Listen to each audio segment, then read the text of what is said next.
అంటే కామెంట్ రూపంలో వచ్చిన క్వశ్చన్ ఇవాళ వాటికి ఆన్సర్ చెప్దాము. ఇందులో భాగంగా ఏమని అడుగుతున్నారంటే, రాస్తున్న వ్యక్తికి, కామెంట్ చేసిన వ్యక్తికి సిస్టర్ ఉన్నారు. ఆ సిస్టర్కి ప్రెగ్నెన్సీ టైంలో షుగర్ బయటపడింది. అప్పుడు ట్రీట్మెంట్ తీసుకున్నారు. ఇన్సులిన్ కూడా సజెస్ట్ చేశారట డాక్టర్.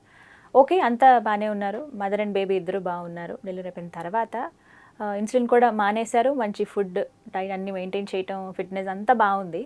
ఇక్కడ వరకు ఓకే. కానీ నాకు మ్యారేజ్ అయింది అండ్ నేను ఇప్పుడు కన్సీవ్ అయ్యాను, నాకు ఒకవేళ మళ్ళీ షుగర్ బయటపడుతుందా, మేబీ అంటే ఫ్యామిలీ పరంగా ఏమైనా వచ్చే ఛాన్స్ ఉందా, ఎలాంటి జాగ్రత్తలు తీసుకోవాలి, అండ్ అందులో తను కొంచెం ఓవర్ వెయిట్ ఉన్నానని చెప్తున్నారు. సో ఎలాంటి కేర్ తీసుకోవాలో చెప్పండి. జనరల్గా ఇప్పుడు తన సిస్టర్ ఆల్రెడీ కన్సీవ్ అయింది కాబట్టి డెఫినెట్గా మీరు షుగర్ లెవెల్స్ మీకు మళ్ళీ రేపు గైనకాలజిస్ట్ చెక్ చేస్తారు.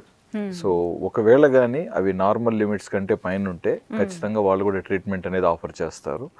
బట్ తను మాత్రం ఖచ్చితంగా హై గ్లైసెమిక్ ఫుడ్స్ అవాయిడ్ చేయాలి. అండ్